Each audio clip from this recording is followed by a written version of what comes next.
This game sucks. Castlevania 1 and 3 were great classic Nintendo titles, but Castlevania 2 is shit. It starts off in a town with people you can talk to get hints, which is different, but I never minded it. Adds more of an adventure feel to it, like Zelda 2. But the first problem you'll come to is the day to night cycle.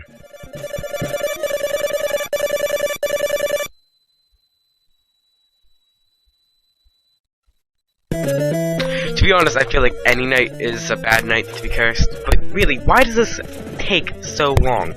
I mean, it was a problem that was fixed in the remastered edition, but that was a homebrew, and it isn't a problem that should have needed fixed. I actually really don't understand why they did that. It was supposed to be more realistic, because in real life, that doesn't happen. Well, it did happen to me once, but we don't speak of that night anymore.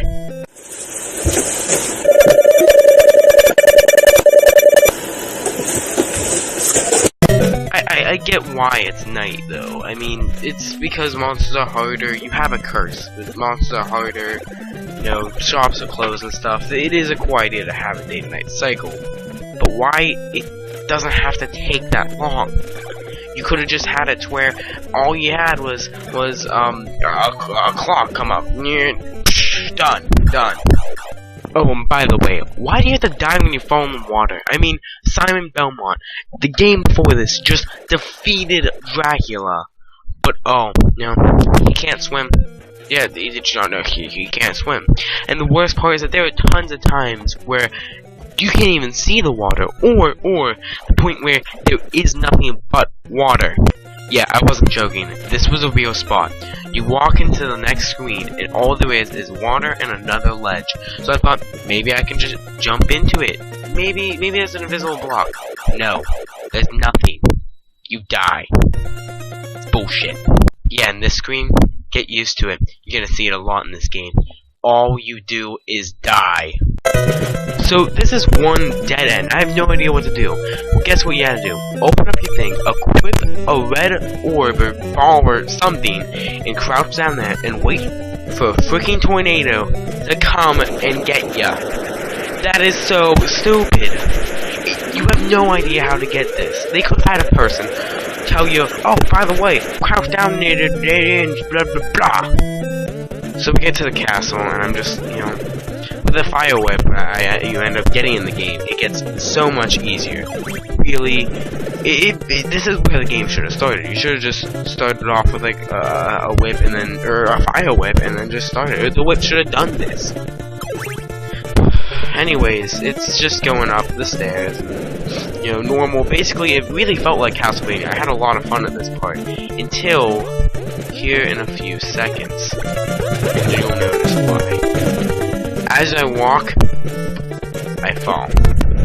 There are invisible blocks, and I forgot about this. You have to throw holy water. So I'm sitting here trying to figure out which thing's the holy water.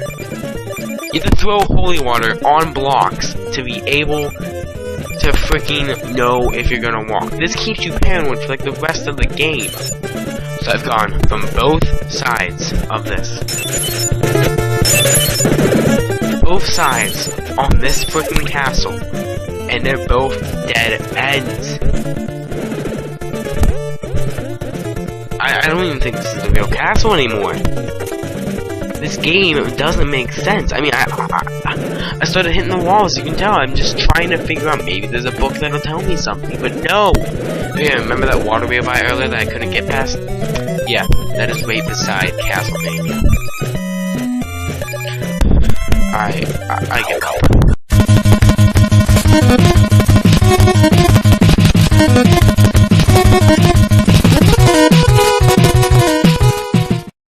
Okay, Ninja Gaiden. A lot of people say Ninja Gaiden, but I've always heard it as Gaiden, so that's what I'm going with. You don't like it, you can leave.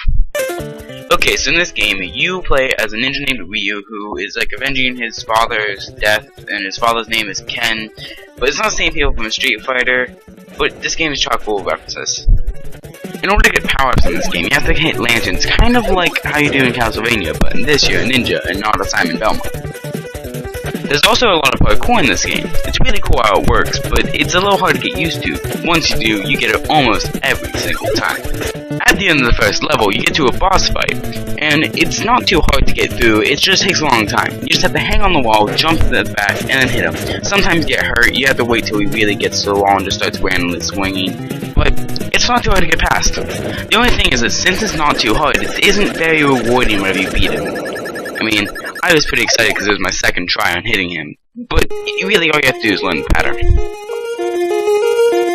So here are the full motion cutscenes I was talking about earlier, and it really is cool. I mean, it's pixelated, but everything is in 100% motion. Your guy moves, in the very beginning you actually were able to see the guy running, and then you see two people fighting. It's amazing. But as you see, the second stage is so much harder than the first one. I cut out a lot of me dying, to be honest. Well, not dying, but getting hurt in it because of how hard it gets. And it's just very random, because things just start coming out of nowhere. You slowly learn, but one of the biggest problems are the knockbacks. Whenever you get hit, you always fall all the way back. And this is something that happens to me a lot. There I just didn't even get hit, but the only way to get down from that is to die. Another big problem with this is the jumping. Sometimes you really feel like you're supposed to hit it, but then you don't. And that game over screen is just my enemy now. Yes, I finally made it. Okay, yeah. Okay, so in the second one there are ladders that allow you to climb up the walls, and it's the same as hanging on the wall, but now you just kind of climb up it. But like I said, the game gets harder as it goes, and for some reason gets extremely hard right here, because, I mean, the jumps are hard to make it, and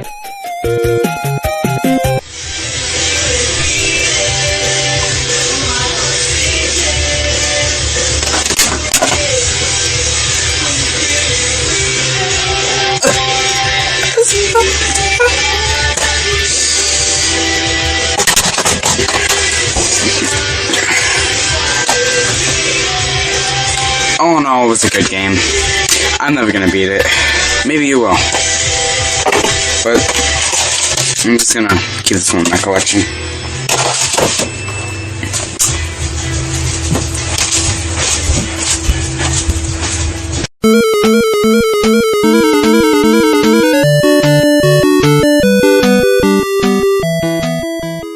After all the games I've played, I want to play something a little easier. Something that looks a lot more family-friendly. Monster Party. Monster Party. Yeah, you got all your normal monsters in this too. I mean, you got that's fried shrimp. You know, I love his movie, and onion. Wait, So basically, the story is that you are this kid named Mark, and you see this star, but it isn't a star. It's this weird dragon-looking guy, you know? You shrug it off like it's nothing, because that happens to Mark every single day. And then the dragon guy, he takes you and kidnaps you, just takes you to his own world. So, you know, yeah, that's what happens. Let's get started. Okay, so when you start the game, you're gonna get the screen, and you'll notice very quickly that the hitboxes on you are the worst things ever. Whenever you try to hit the bubble on this guy, or just the people by themselves, you either get hit by their attack, or your bat doesn't even hit them. I don't understand why, but all the hitboxes in this game are just really messed up, and that's a big problem. With the old NES games, you need the hitboxes to be at least as close to precise as an NES can get. But this one, you can't even swing the bat upwards, so it's just pure luck. But anyways, I mean, wait, did my game break? No, that is literally what happens. You just walk, and then this comes. Oh yeah, and here's another time where I can't do anything but get hit because of how the hitboxes are, or just how they shoot. Projectiles in this game is just really messed up. And another big problem is that you can't tell if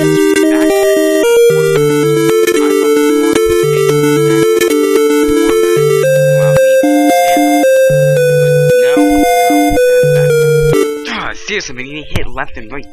There it is again. I'm on 1 health. I'm about to die. God damn it. Oh yeah. Ugh.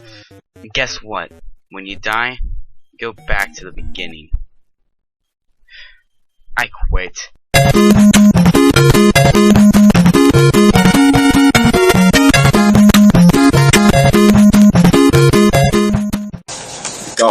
for the NES. This is a black box game. Black box games are the very first games that ever came out for the NES. And they're made by Nintendo themselves. Always something simple. This one's golf. You had karate, and of course you had the big releases like Mario Bros, Super Mario Bros, Duck Hunt, Donkey Kong Jr., Donkey Kong 2, Donkey Kong 3, Donkey Kong Jr. Math. Stop talking about that one. Anyways, this is golf. I have it in this box with the game and the manual. We're gonna play it. I'm gonna review it. This is normal stuff. This will be short. Short and sweet is how it works. Let's go. Yes, that is right. We are playing golf for the NES. When I say like, oh dear. Anyways, in this game, you get a thing, you hit a ball into a golf club. Golf. It's basically how it is. Let's play. There really isn't much for me to say about this game. It's literally just golf. But instead, I shall tell you a story. A story all about how I wasn't allowed to play games for about a year. I'll just show you the video.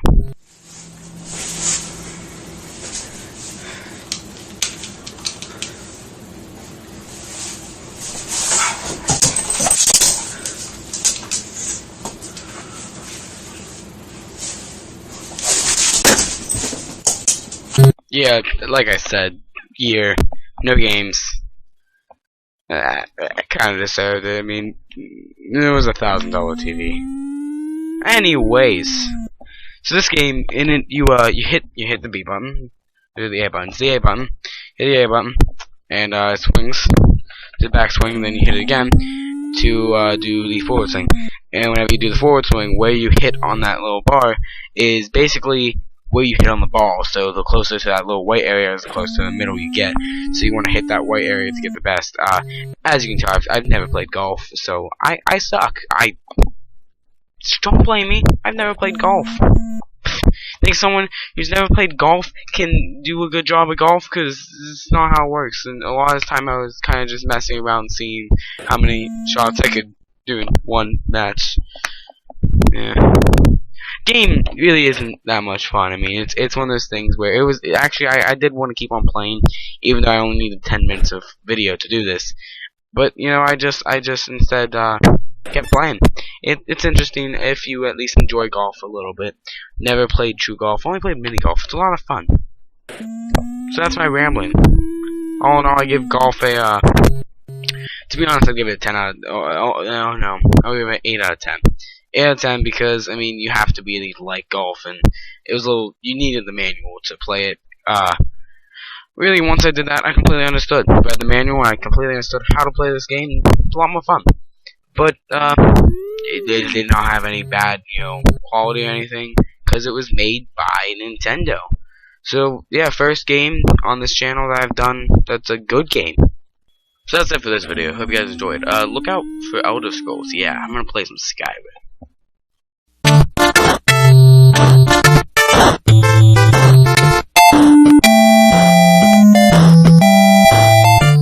So it's been over a month since I first was a Nintendo Noob, and on that fact, I'd like to do something special. With my first video being one of my least favorite NES games, I thought I gotta find something worse. Something so bad, it's not even playable. Well, enter Dick Tracy.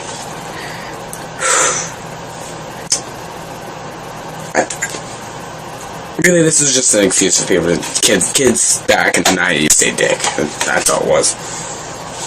Let's play. Why not? Torture myself again. Dick Tracy, the NES. Let's start this. Oh god, what is that guy's face? Oh god, he looks like I don't even want. He looks horrible. Did they even know what they were doing? Are they freaking doing this? Anyway, so here we have Hit the Streets, Notepad, and Mugshots. Mugshots basically gives you an idea of who all the people that it could be are, tells you about them and stuff. Notepad, it's all your clues. You got your clues.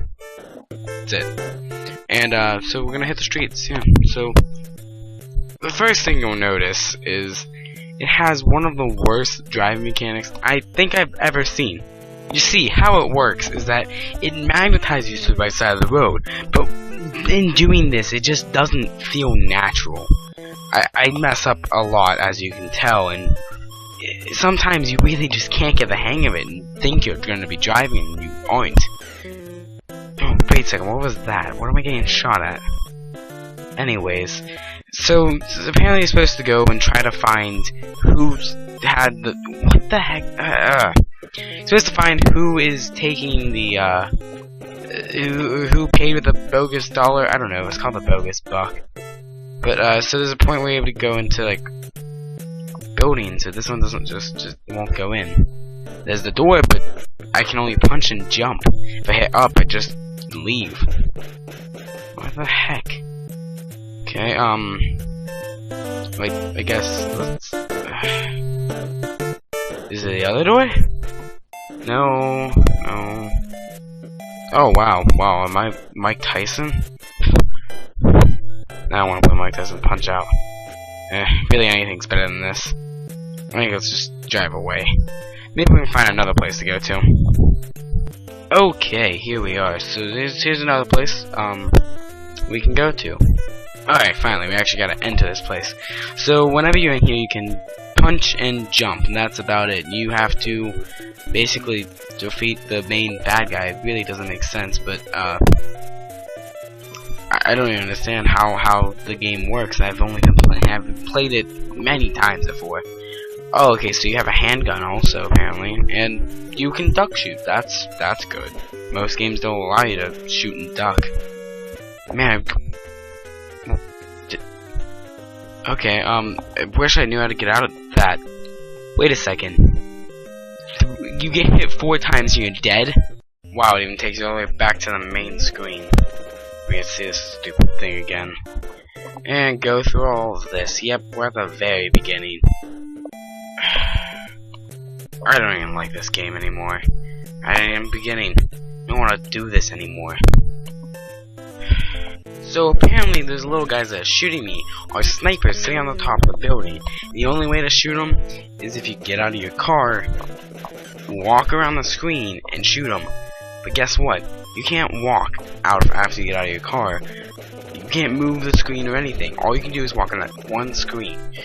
So you're stuck trying to kill these guys in the car. And I'm very lucky I killed that guy. But most of the time they're at angles and you can't shoot at angles unless you're outside of your car.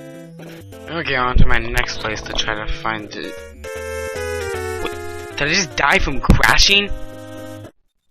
No. Yeah, fuck this. So in the end, this game doesn't even get a rating. It's a negative 500 out of 10.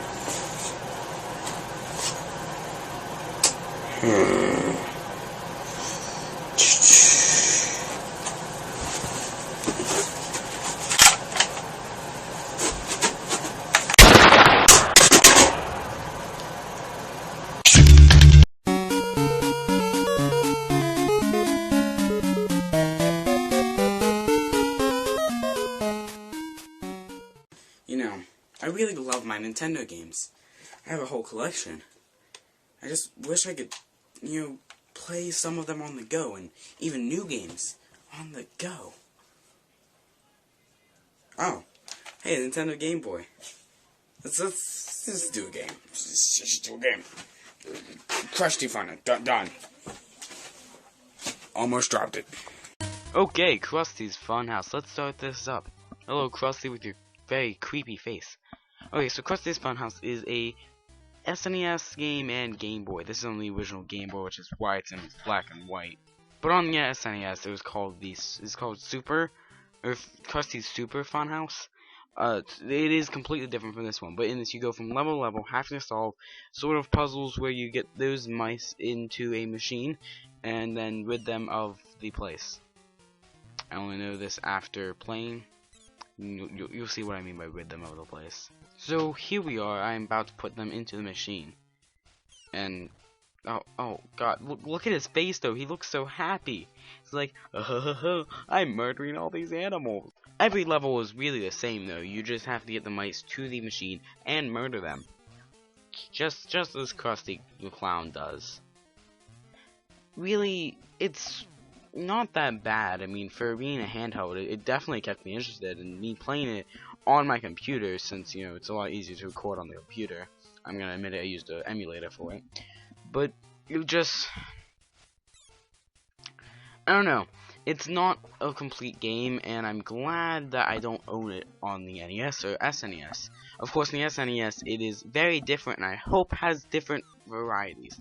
But in this one, all it really seemed to be was go from one level to the other, and, you know, get the mice into the machine. It stayed the same throughout the whole entire game. I also really couldn't say too much about the quality of the game. It really was a good game. Few things I would say is, once you pick up a new item, like this ball, you can't change back to the other one once you run out. You are stuck with that, and once you run out, it's over.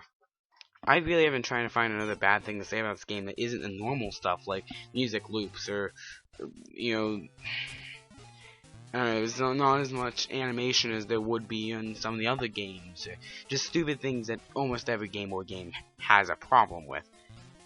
So I guess that's it. Thank you, Ostromensky, for giving me this idea to do this game. And that is it. Guess I'll see you all later.